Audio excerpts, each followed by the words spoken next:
અંકલેશ્વર નગર સેવા સદનની સામાન્ય સભા મળી હતી, જેમાં વિવિધ 10 સમિતિઓની રચના કરવામાં આવી હતી। આ તરફ વિપક્ષે વિવિધ મુદ્દે શાસકો પર આકરા પ્રહારો કર્યા હતા।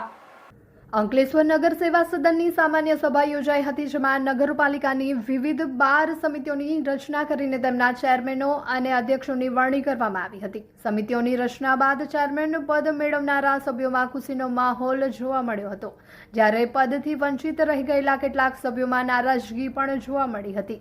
સભામાં કારોબારી સમિતિના ચેરમેન તરીકે રાહુલ વામજા, માધ્યમિક શાળા સમિતિના ચેરમેન તરીકે શિલ્પા સુરતી તથા ડિસ્પેન્સરી સમિતિના અધ્યક્ષ તરીકે દીક્ષિતા રાણાની વરણી કરવામાં આવી હતી। આ ઉપરાંત અન્ય સમિતિઓ માટે પણ ચેરમેનોની નિમણૂક કરવામાં આવી હતી। સભા પૂર્ણ થયા બાદ વિપક્ષ કોંગ્રેસે નગરપાલિકાના વહીવટ સામે આક્ષેપો કરતા જણાવ્યું હતું કે નિયમ મુજબ સામાન્ય સભા બાદ 3 દિવસની અંદર સભ્યોને મિનિટ્સ બુક ઉપલબ્ધ કરાવવાની જોગવાઈ છે। જો કે છેલ્લા કેટલાક સમયથી 3 મહિના બાદ મિનિટ્સ બુક આપવામાં આવી રહી હોવાનું કોંગ્રેસે જણાવ્યું હતું। વિપક્ષે વધુમાં આક્ષેપ કર્યો છે કે મિનિટ્સ બુક આપવામાં થતું વિલંબ તેમાં છેડછાડ કરવાની શક્યતાને લઈને શંકા ઊભી કરે છે। આ મુદ્દે નગરપાલિકાના વહીવટ સામે સવાલો ઊભા થયા છે। જો કે વિપક્ષના આક્ષેપો અંગે સત્તા પક્ષ તરફથી કોઈ સત્તાવાર પ્રતિક્રિયા સામે આવી નથી।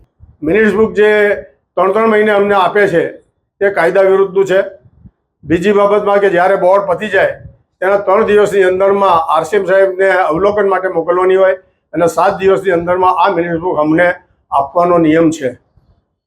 તેનાથી વિપરીત જઈ એમના જે કાળા કારનામા હોય તે સુધારવા માટે 3 મહિના સુધી આ મિનિટ્સ બુક દબાવી રાખતા હતા, મનમરજીના કામો કરતા હતા અને એ હવે ચાલવા દેવામાં નહીં આવે તેનો અમે સુધારો આપ્યો છે। જો અમને એમ સુધારાની અને અંદરમાં આ લોકોની બહુમતીએ જોઈએ અમારો સુધારો ઉડાવી દીધો છે, કોઈ વાંધો નહીં, કારણ કે બહુમતી સર્વોપરી હોય છે હંમેશા માટે, પણ તેની અંદરમાં જે કાયદા અને નિયમો છે તેનો પણ ભંગ કરે તો એના માટે પણ જોગવાઈઓ ન કરેલી છે। જો અમારા નિયમ પ્રમાણેની જે વાત ચર્ચાઓ અને જે કંઈ અમે સુધારો આપ્યા છે જો ન થશે તો અમે આરસીએમમાં અને હાઈકોર્ટની અંદરમાં રીટ પિટિશન દાખલ કરીશું। બીજી નંબરની અંદરમાં 3 થી 4 થી 13 સુધીની એની અંદરમાં ચેરમેનોની વરણી કરવામાં આવી। તે ચેરમેનોની વરણીની અંદરમાં આ લોકોએ બહુમતીના જોડે એમના માણસોને વાલાદવાલા નીતિ પ્રમાણે અને એ લોકોની જ ચેરમેનશીપની અંદરમાં એમના સભ્યોને વરણી કરેલી છે। અમારો સુધારો હતો કે અમને અમારા સભ્યોને પણ તમે પારદર્શિકતાના હિસાબે અમને પણ એક માણસોને અંદરમાં મૂકવામાં આવે, પણ એમણે બહુમતીથી એમણે એ પણ ઉડાવી દીધું છે। બીજા નંબર કામ નંબર 2ની અંદરમાં ત્રિમાસિક હિસાબ ને વાર્ષિક હિસાબ, આવક કરતાં જાવક જે અમારા રોજમદાર જે કાયમી કર્મચારી છે તે 260 છે, તો 260ની ઉપર 10% વધારો લેવાનો પરિપત્ર અને કાયદો છે। તેની જગ્યાએ 360 કર્મચારીઓ મૂકેલા છે। હમણાં અમારી તિજોરીની ઉપરમાં લગભગ 36 લાખ રૂપિયાનો દર મહિને વધારાનો ખર્ચ પડી રહેલો છે। કોઈ માણસો સહીઓ ચોપડા પર કરી, હું તો સભ્ય છું અને મારો વોટ વધારે છે એટલે મારે મારા 4-5 માણસો મૂકી દેવાના, પછી સહીઓ કરીને જતા રહે અને દર મહિને આવી ને એ લોકો પગાર લઈ જાય। એનાથી વધારે શું કહેવાય કે આ લૂંટ નથી તો શું છે? બસ આ બાબતના સુધારા વધારા અને નોકઝોક થઈ હતી અને અમારા સુપર હમણાં હાલના અંદરમાં પ્રમુખ બન્યા છે, તેઓને સાંધાની સૂઝ નથી અને કેબિનમેનની નોકરી મળેલી છે। જોઈએ આ કેવી રીતે ગાડીને અંકલેશ્વર નગરપાલિકાની કઈ દિશામાં વિકાસના યાત્રા લઈ જાય છે। હાલ તો બોલ વતન છે, બાકી તો આગળ જોઈશું। જય હિન્દ, જય ગરવી ગુજરાત। એક કામ આપણે દફતરે કર્યું છે। આજ સામાન્ય સભામાં આજ રોજ દરેક કમિટીઓની નિમણૂક, ચેરમેનશ્રીઓની નિમણૂક કરવામાં આવી હતી। એ અનુસંધાને કારોબારી સમિતિના ચેરમેન તરીકે શ્રી રાહુલભાઈ નાગજીભાઈ વામજાની નિમણૂક કરવામાં આવી હતી। માધ્યમિક શાળા સમિતિમાં શ્રી શિલ્પાબેન સુરતી ચેરમેન તરીકે નિમણૂક કરવામાં આવી હતી। ડિસ્પેન્સરી સમિતિમાં શ્રી દીક્ષિતાબેન કેવુભાઈ રાણાની નિમણૂક કરવામાં આવી હતી। રિક્રિએશન બાગ સમિતિ ના ચેરમેન તરીકે શ્રી હેટલબેન મિનેશકુમાર ગાંધીની નિમણૂક કરવામાં આવી હતી। હેલ્થ એન્ડ સેનિટેશન સમિતિના ચેરમેન તરીકે શ્રી નરેન્દ્રભાઈ ગણપતભાઈ પટેલની નિમણૂક કરવામાં આવી હતી। લાઇટ કમિટીના ચેરમેન તરીકે શ્રી મનીષાબેન હેમંતભાઈ પટેલની નિમણૂક કરવામાં આવી હતી।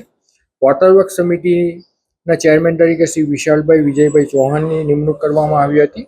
વાહન સમિતિના ચેરમેન તરીકે શ્રી અંકિતભાઈ ચિમનભાઈ રાઠોડની નિમણૂક કરવામાં આવી હતી। ડ્રેનેજ સમિતિની ચેરમેન તરીકે શ્રી સંદીપભાઈ જમવેદભાઈ પટેલની નિમણૂક કરવામાં આવી હતી। અને એપીએમસી સમિતિની એમાં શ્રી અમીષાબેન સુનિલભાઈ પટેલની નિમણૂક કરવામાં આવી હતી.